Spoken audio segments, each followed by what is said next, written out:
which can actually be very devastating. I had a friend who was in the ICU for like 2 weeks from an ear embolism. And as soon as he got out of the hospital, he wanted his diving gear. Amniotic fluid embolism, that can happen with neonates from the mother. Bacterial embolism, usually you get that from infective endocarditis. You have vegetations on the valves that can form. Fat embolism, trauma to long bones can give you fat embolism, and you see that a lot in big traumatic injury patients. Foreign matter, I'm not really sure I've ever seen anyone with an embolism from a foreign matter. I'm not sure if anybody else has, unless somebody was really devious and actually went and put something in someone's artery. But I've never seen it, not even on CSI. Okay. But they do say, they do have literature that says that, you can have, oh yeah, I guess you can have a piece of the, like if you have a A line in, piece of the A line can break off. Yeah, my aunt, that happened to my aunt, she was going to therapy for her breast cancer. Piece of her A line broke off. What we're told, that the end, something about the tip of the end, enlarged in the heart. I don't know how that happened, she was getting IV service. See, there is. Drug users, IV drug users can. Okay. But it's usually a venous embolism with IV drug users. And usually IV drug users, it's venous. It goes into the venous system and it comes through the heart, through the inferior vena cava. My patient in the ED that had like like the tip of the needle from the insulin. Really? Yeah, he had a spot in one of the. So we're trying to make him Ouch. I had a patient post TAVR attempt that the balloon, the valve,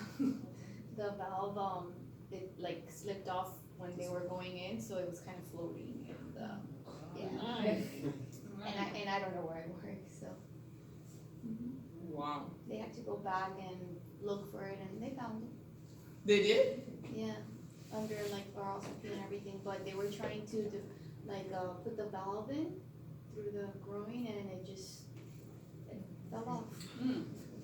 And that's what I call good luck. Deflated in the wrong place. Might walk out, but. That's some And the horrible patient luck. didn't know, she was perfectly fine till the next day that we told her. And I've been like, oh my God, it hurts. After the fact. Okay. Bircher's disease occurs mainly in smokers. Is an inflammatory disease of the peripheral arteries that occurs. It obliterates the small or medium-sized arteries, and you have a lot of pain associated with that. How do you treat them? Stop smoking. Vasodilators, they can, but the primary thing is stop smoking, exercise, immune modulation. They can do a lot of things, but if it's to that point, patients usually do not do well at all. Raynaud's phenomenon, episodic vasospastic disease that can cause significant vasoconstriction in the digits. Patients' exposure to cold can give them spasms in the digits and can cause significant vasoconstriction. Okay. It's the cause is not really known. How do you treat these patients? Prevent cold. Live in South Florida. Okay. Avoid emotional stress, because that can send you into spastic disease also. Is it 4:30 already? Almost. Yeah.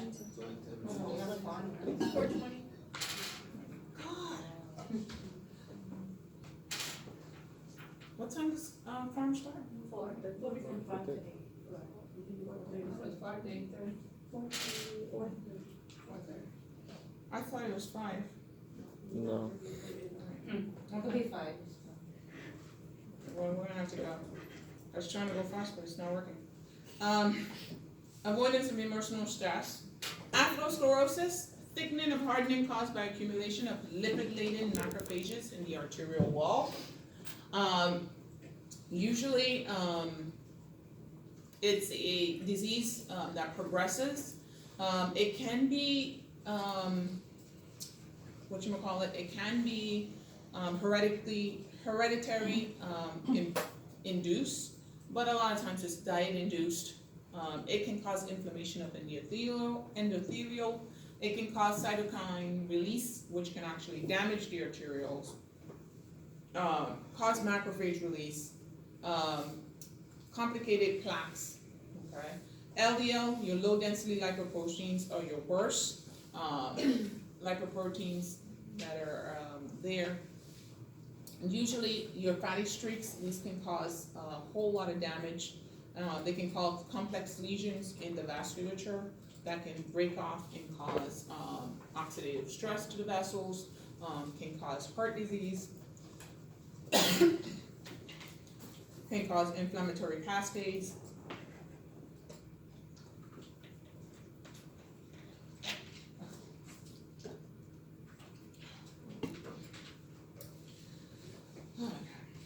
Your inflammatory cascades can cause worsening cell damage.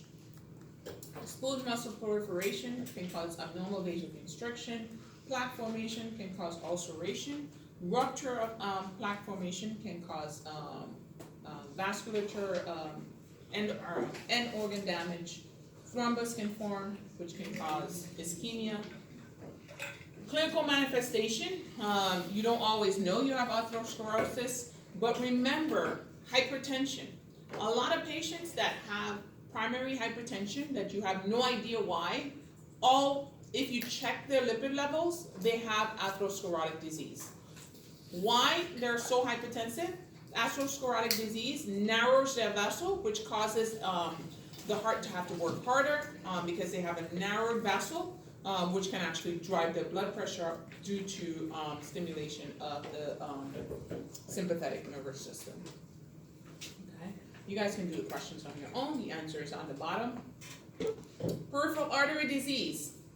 Atherosclerotic disease of the arteries that perfuse the limbs. Usually what you have is a patient who comes in and they tell you that every time they walk, they have this gripping pain, okay, which is called intermittent claudication. Intermittent claudication, you see it as a obstruction of arterial flow in the vessels, and it occurs with ambulation. Usually what happens, if you walk by a cardiac unit, you will see your patients, they're sitting on the side of the bed and sleeping, and their legs are hanging down. Okay, because that's the only way that they can get their legs to be perfused. If they put their legs up, what happens?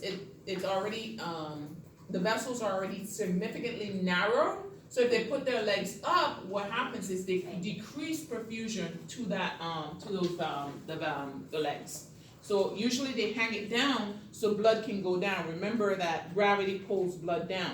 So that's why you walk across, like I've even done it myself. I've walked through BCVI and I walk and I can tell you the patients who have peripheral artery disease. Because you see them and they're sitting at the side of the bed and that's the only way that they're comfortable, is their legs hanging down. Okay? So usually what happens is if you put their legs up, they get Pollard. If they put their legs down, they get Ruber. So it's like, if they put their legs up, no blood flow, because remember, blood is going to go down. They already have constriction. So if they put their legs up, it's going to go Pollard. If they put their legs down, it's going to have Ruber. So that's one way you can do. How they treat them? You're going to do aspirin and Plavix, your antiplatelet drugs. They actually, if they have high lipid levels, you're going to put them on statin drugs to actually, and statin drugs have an anti-inflammatory effect, because remember we just said atherosclerotic plaque buildup in the vessels can cause an inflammatory cascade also. Coronary artery disease. Vascular disorder that narrows or occludes the coronary arteries result in a imbalance between coronary supply of blood to the myocardium and oxygen demand. Okay. Remember, remember that vessel I drew a little while ago with the big plaque buildup? If I have a patient who has those kind of vessels in their coronary, what happens if that person starts running, their body or their heart needs more oxygen in order to supply it at that time. If you have a vessel that's accustomed to giving this small amount of oxygen, the minute you increase the oxygen demand, you're going to have ischemia because you can't supply it because that vessel is so narrow. Okay. Dyslipidemia, hypertension, endothelial injury, smoking history, diabetes from insulin resistance, obesity is one of the actual risk factors associated with it. Dyslipidemia, strong family risk, dietary things that can actually cause it. Lipoproteins, LDL is I like to call it lethal density lipoprotein. Lethal density lipoprotein, you have to know when you say lethal in front of it, that's the bad one. Okay? So lethal density lipoprotein. Healthy density lipoprotein is HDL. So you put it like that, that's the good one. Okay? That's the one you want to be high. Okay? Your LDL depends on your cardiovascular risk. Okay? And if you look at your cardiovascular risk, I'm going to talk about it a little bit more when we do pharmacology, so I'm not going to belabor it now. But your LDL levels and your HDL levels, your LDL needs to be low. If you have diseases like diabetes, hypertension, it should be less than 100. Okay? If you only have diabetes and hypertension, it should be less than 100. Optimally, it should be less than 70. Okay? Your HDL should be greater than 40 in men and greater than 50 in women. Okay? So higher. Dyslipidemia is an indicator of coronary artery risk. Increased LDL plays a role in endothelial injury. Remember, your elevated LDL shows that you're really high risk for cardiovascular disease.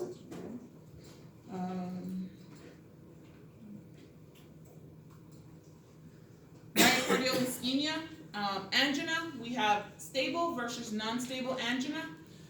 Stable angina is basically I have plaque buildup, I have that vessel there, and what happens is every time I increase my myocardial oxygen demand, my heart can't take it, I get ischemic, and then when I sit down and rest, then I'm okay. Okay? That's stable angina. Okay? That's someone who has plaque buildup in the vessels. Every time they stress the heart and the body needs more oxygen, they get ischemia and then they get pain as a result. They stop and they usually go back. Unstable angina is someone who's never had angina before, and now all of a sudden they tell you, I was running and I started getting this horrible chest pain. I want you to distinguish this.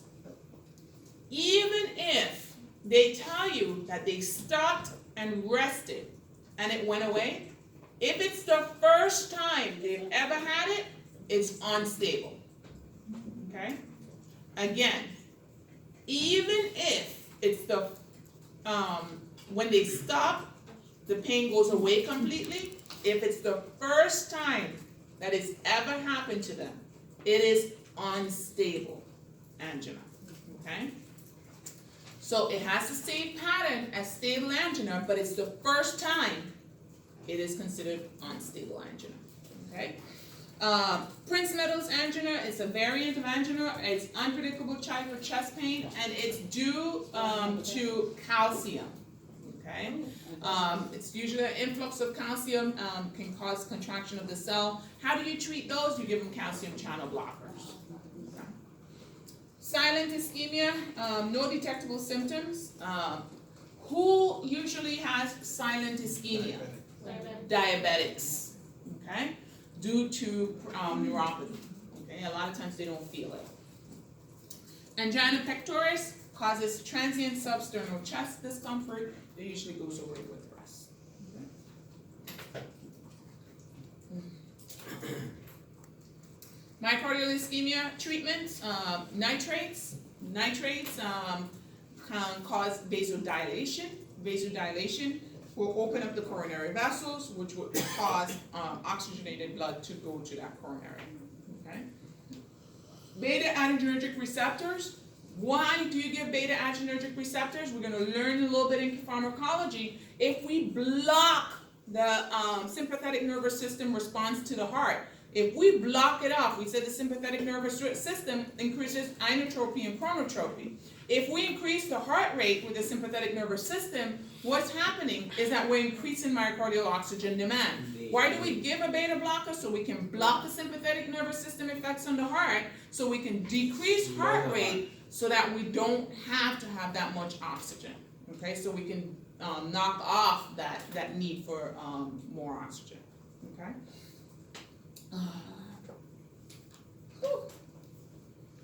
Coronary artery bypass graft, you can treat them with minimally invasive direct coronary bypass. Okay, stem cell therapy they're using. Okay.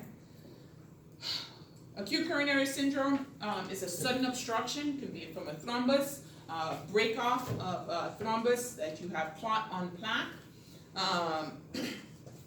Unstable angina can do that, and usually unstable angina is manifested as a non-STEMI, okay, non-ST elevated MI, and you can have an MI.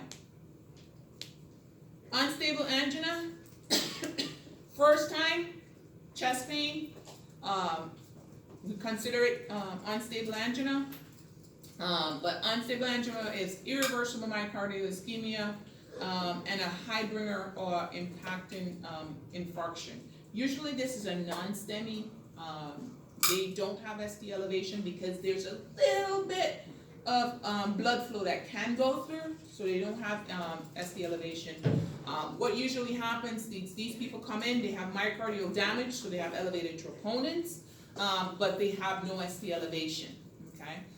What usually you do, you give a Mona, morphine, nitro, aspirin, oxygen, and now beta blockers, okay? And you put them on a heparin drip and you monitor them. Usually they do go to the cath lab, but it's not an emergency. They can go later on, okay? Myocardial infarction is prolonged ischemia. These are usually your STEMI. They have ST elevation associated with them. Structural changes in the myocardium can be associated, okay?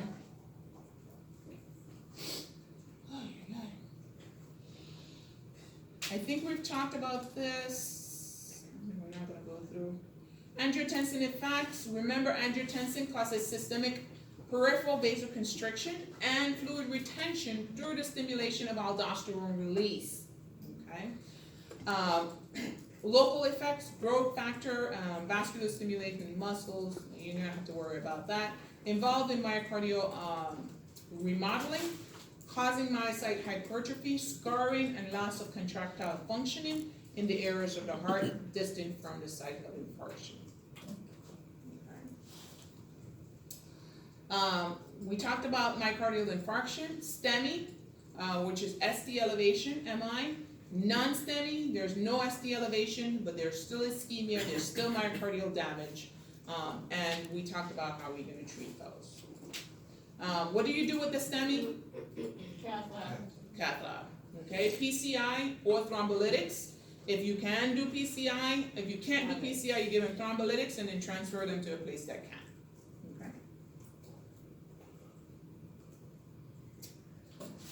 Okay. Myocardial infarction, how do you see it? Sudden chest pain, ECG changes, you'll see ST segment elevation. Troponin is the marker that usually you see elevated on these patients, okay?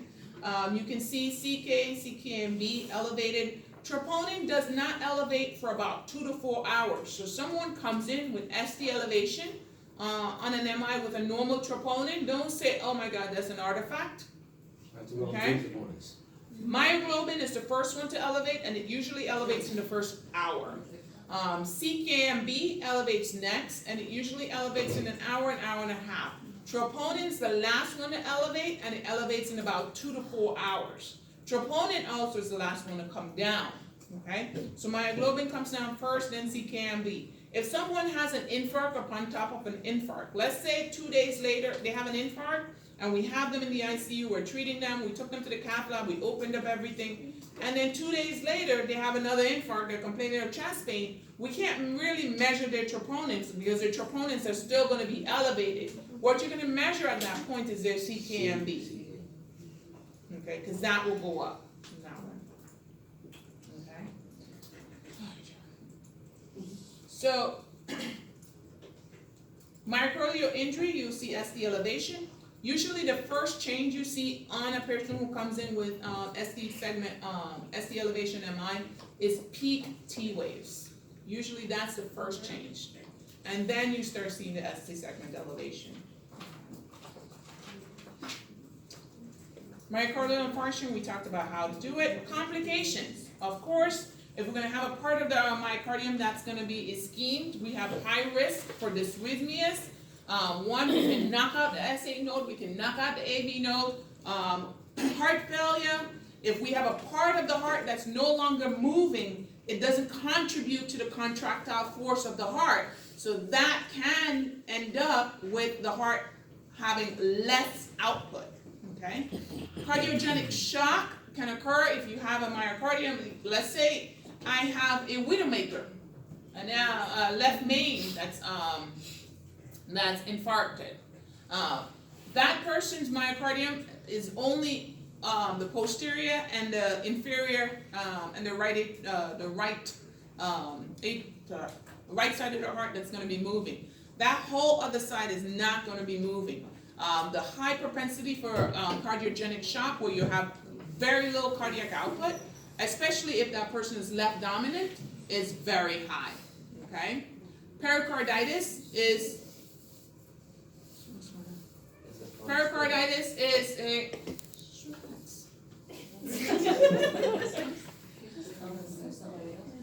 pericarditis is a autoimmune it can actually be an autoimmune inflammatory process that occurs after a myocardial infarction.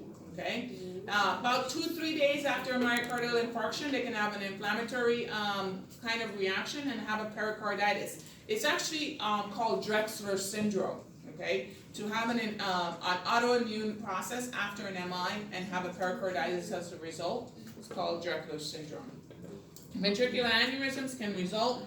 You can do that question on your own since we're being pushed to come out. Acute pericarditis, it's an inflammation of the pericardium. Okay. Clinical manifestations, it's an inflammation, inflammatory response, fever, myalgias. Okay. They usually have chest pain. What usually does the EKG look like? ST elevation, and it's not contiguous leads. It's all over. Okay, it's usually spread all over. Okay, you will have pericardial effusions. A lot of times, the pericardium becomes stiff, and the pericardial cavity has this fluid that builds up in there. If the pericardial cavity becomes really, really stiff, you can actually have tamponade. Okay. And you can also have a constrictive pericarditis, where the pericardium becomes so stiff that the heart cannot move. Okay, and that can give you a constrictive pericarditis, and it looks very similar to a tamponade. Okay. Oh, here we go. Restrictive pericarditis, fibrous scarring, occasional calcification of the pericardium causes visceral and pericardial layers to adhere. And it usually just encases the heart so horribly that the heart cannot pump, and it's really stiff. Okay. Treatment, anti-inflammatory. How do you treat pericarditis? NSAIDs. Usually you start them with NSAIDs, and if they are really bad, you can give them steroids, but NSAIDs are mainstay of treatment. Okay. Constrictive pericarditis, same thing, anti-inflammatory drugs, okay, and you can use, NSAIDs. It's an anti-inflammatory. That's what you use. Cardiomyopathies. Dilated cardiomyopathy, when you say dilated, the myocardium is stretched, okay? The myocardium is lost contractile ability. You have decreased systolic function, so there's no contraction or movement of blood, or there's limited movement of blood because you have poor contractibility of the myocardium, okay? Causes ischemic heart disease, valvular disease, diabetes, a whole lot of drug toxicities, anything, a lot of different things can cause it. Usually with a dilated cardiomyopathy, what's gonna be abnormal? What's gonna be abnormal? Chest X-ray, yes. Usually the heart's dilated. What else? EF, okay? Remember, the pumping ability is gone. So they'll have a very low EF, okay? You go into systolic failure. Hypertrophic cardiomyopathy. Hypertrophic cardiomyopathy is a congenital disorder in where someone ends up having decreased function of the heart due to a septum that looks like this.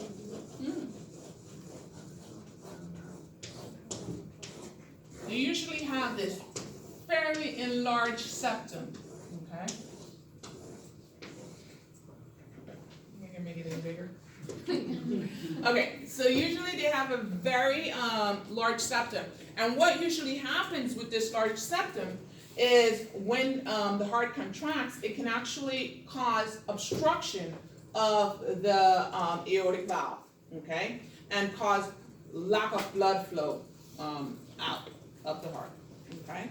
So usually, there's a whole lot more to that, but we'll tell you, usually congenital when you have hypertrophic cardiomyopathy. You can also have a concentric cardiomyopathy that has to do with hypertension. Eccentric, hypertrophy, and that has nothing to do with the septum being enlarged, like the hypertrophic cardiomyopathy, but that has to do with, that's the one that's gonna give you diastolic dysfunction, where the chamber gets really small because the heart, the myocardium, the muscle gets really big, okay?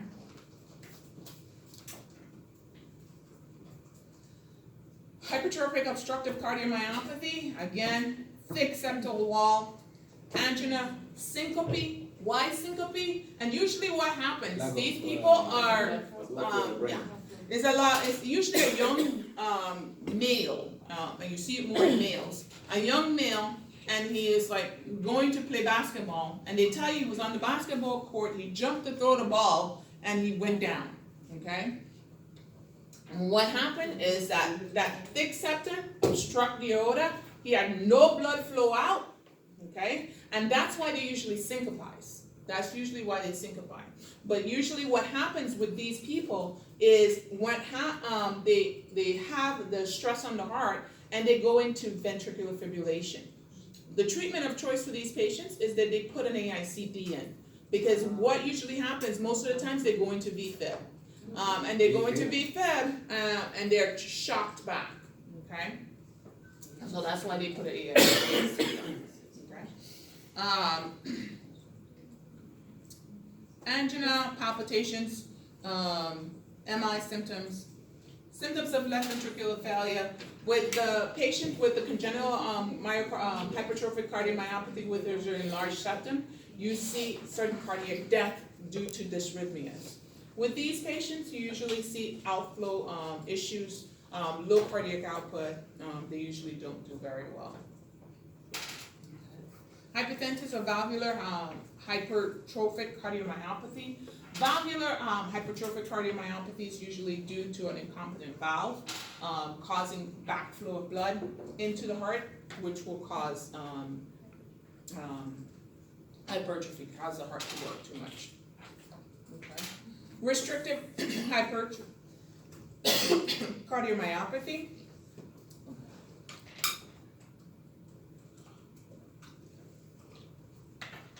I'm gonna have to stop, right? No, we can start at 5. Yeah. Usually, restrictive cardiomyopathy, the heart becomes really rigid. Really rigid and non-compliant, okay? And usually you have decreased filling. You can't fill the heart because it's so it's being squished, and it doesn't pump really well. Usually you can correct the underlying cause. Okay. Restricted cardiomyopathy, dilated, hypertrophic, and this usually is from hypertension. Okay, but the congenital hypertrophic cardiomyopathy, where you see the big septum in the middle there, you'll see them look like that. Disorders of the stenosis versus regurgitation. We talked about this a little bit, but we're going to put it together since we don't have much time. I'm going to make sure that you guys get it. So, I have a patient that comes in. He is a 24-year-old male, 54-year-old male that comes in. He doesn't have any past medical history. You're doing his exam, and you notice that he has a murmur. His murmur is heard at the second intercostal space, right at the sternal border, and you hear it during systole. Aortic what? Stenosis. Aortic stenosis. Because systole, what is the aortic valve doing during systole? It's supposed to be open. If you're hearing a murmur when a valve is supposed to be open, it's a stenotic murmur. Okay? All right, let's go through this again. We have a patient that comes in. It's a 24-year-old female that comes in. She has, you're doing her evaluation, and she has a murmur. Her murmur is heard at the fifth intercostal space, mid-clavicular line, and you hear the murmur during diastole. Mitral regurg. Yes, because what is the mitral valve? The fifth intercostal space, mid-clavicular line, is the mitral valve. What is the mitral valve doing during diastole? It's supposed to be closed. If you're hearing a